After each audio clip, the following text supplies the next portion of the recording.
नमस्कार, जय श्रीराम. आज आपण वृषभ राशीच्या व्यक्ती कशा असतात हे समजून घेऊया.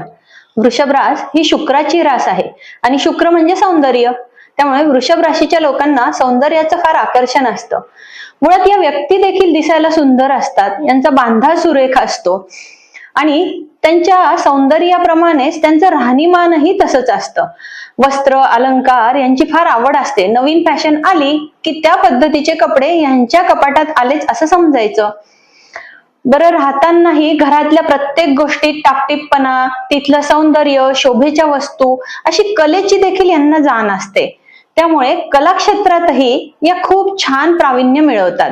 कलेमध्ये विचार केला तर अभिनय, नृत्य या गोष्टी यांना फार आवडतात. वृषभ राशीचं बोधचिन्ह आहे बैल. बैल हा खूप कष्ट करणारा प्राणी आहे, पण आकर्षक दिसणारा प्राणी. त्याच्या संपूर्ण शरीराचा विचार केला तर आपल्याला सगळे अवयव खूप सुंदर दिसून येतात. तसेच हे वृषभ राशीचे लोक असतात, पण कष्टाला अगदी पक्के असतात. मोबदल्यासाठी कष्ट करणं हे यांचं ध्येय असतं. बिना मोबदला हे काही करणार नाहीत. मात्र यांना एखादे काम सांगितले तर अगदी शिस्तीत पूर्ण करतात. बैल जसा एका सरळ रेषेत आणि दिवसभर त्याला त्याच्या मालकाने जसं नांगराला जुंपलेलं असतं, तसं वृषभ राशीचे लोक त्यांच्या कामात गुंतलेले असतात. बरं, ते त्यांच्या चौकटी बाहेर मात्र कधीही जाणार नाही. त्यांना एखादं अवघड क्लिष्ट काम सांगितलं तर ते त्यांना पचत नाही.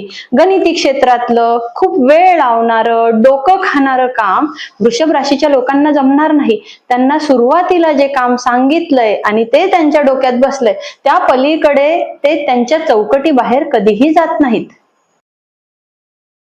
वृषभ राशीचं बोधचिन्ह आहे बैल.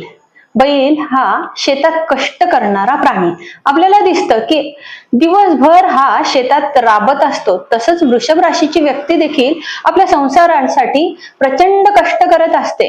कारण ही द्वितीय स्थानात येणारी रास असल्यामुळे यांना कुटुंबासाठी कष्ट करणं हे देखील आवडतं आणि मोबदल्याशिवाय कष्ट मात्र करत नाहीत.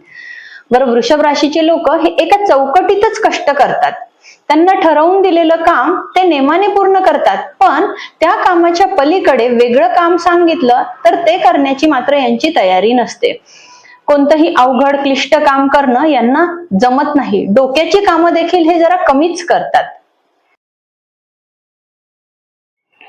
निसर्ग कुंडलीत वृषभ रास ही द्वितीय स्थानात येते. द्वितीय स्थान हे आपलं तोंडाचं स्थान आहे, म्हणजे आपलं खाण्यापिण्याचं स्थान आहे.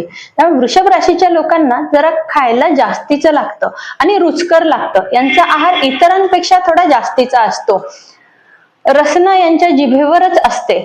त्यासाठी हे वेगवेगळे पदार्थ बनवून इतरांचंही पोट भरतात आणि स्वतःचंही पोट भरतात. बरं, इतरांच्या आग्रहास्तव 4 घास जास्तीचेही खातात. या गोष्टीवर मात्र वृषभ राशीच्या लोकांनी ताबा ठेवायला हवा. ही पृथ्वी तत्वाची रास आणि स्थिर स्वभावाची रास असल्यामुळे वृषभ राशीच्या व्यक्तींच्या आयुष्यात स्थैर्य हे जास्त महत्वाचं असतं. कोणत्याही बाबतीत जीवनात अस्थैर्य आलं की वृषभ राशीच्या व्यक्ती अगदी अस्वस्थ होतात. मग ते शारीरिक, मानसिक, कौटुंबिक, आर्थिक कोणतंही असो. त्यामुळे या सर्वच क्षेत्रात आपण स्थिर कसे होऊ यावर वृषभ राशीचा जास्त भर असतो.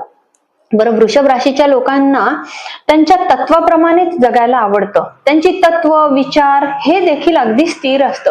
कोणत्याही गोष्टीत बदल करायचे नाही हाच यांचा विचार असतो. यांना टॉन्सिल्सचे विकार, थायरॉइड संबंधित आजार आणि सर्दी, खोकला तसेच डोळ्या संबंधित आजार होऊ शकतात. तसेच या लोकांनी व्यवसाय करताना सौंदर्याशी संबंधित व्यवसाय करावेत. मग ते ब्युटी पार्लर असो की बुटीक, आणि नवनवीन खाद्यपदार्थ करून विकणे या व्यवसायात त्यांना खूप फायदा होतो. पुढील राशींविषयी माहिती जाणून घेण्यासाठी पाहत रहा शततारका ॲस्ट्रो. सबस्क्राईब करायला मात्र विसरू नका. जय श्रीराम.